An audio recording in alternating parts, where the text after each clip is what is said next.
suis assise sur le premier produit que je pensais de ma part pour la compagnie.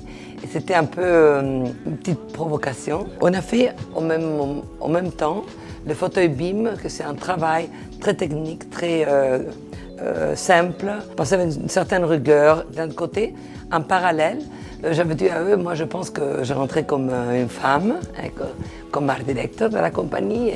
Et comme dans l'air, il y avait beaucoup de discussions sur certaines choses, la compagnie était très masculine. Patricia est une femme qui aime les couleurs. Et Patricia, moi je disais, voilà, on a un problème de gender ici. Alors on va commencer à faire un objet qui est un petit trône, parce que c'est pas un objet qui naît avec une typologie, un armchair, comme on dit, un siège, qui est commercial.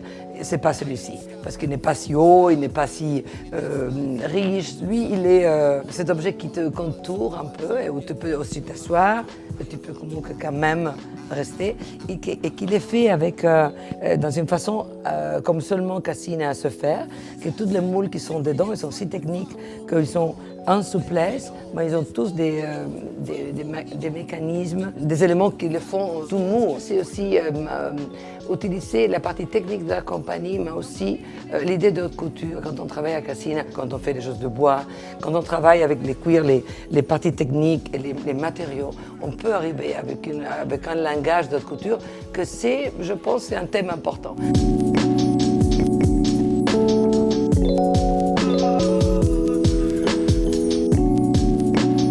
Nous sommes dans le showroom, le nouveau showroom de Cassina à Paris, dans les Marais, à rue de Turenne. Et ce que je dois apporter à Cassina, c'est porter une nouvelle façon de faire la narration des éléments qui représentent Cassina.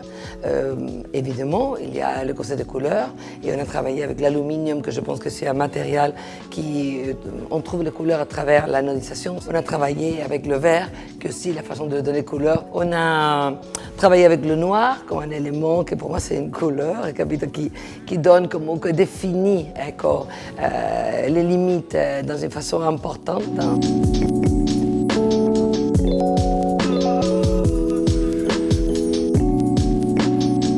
Et on a la Nuvola Rossa qui était dans le catalogue, mais on ne l'avait pas en rouge. Elle est retournée aussi en rouge et je pense que c'est, je pense comme étagère, c'est un des objets pour moi, non so, qui reste comme base, capito, fondamentale.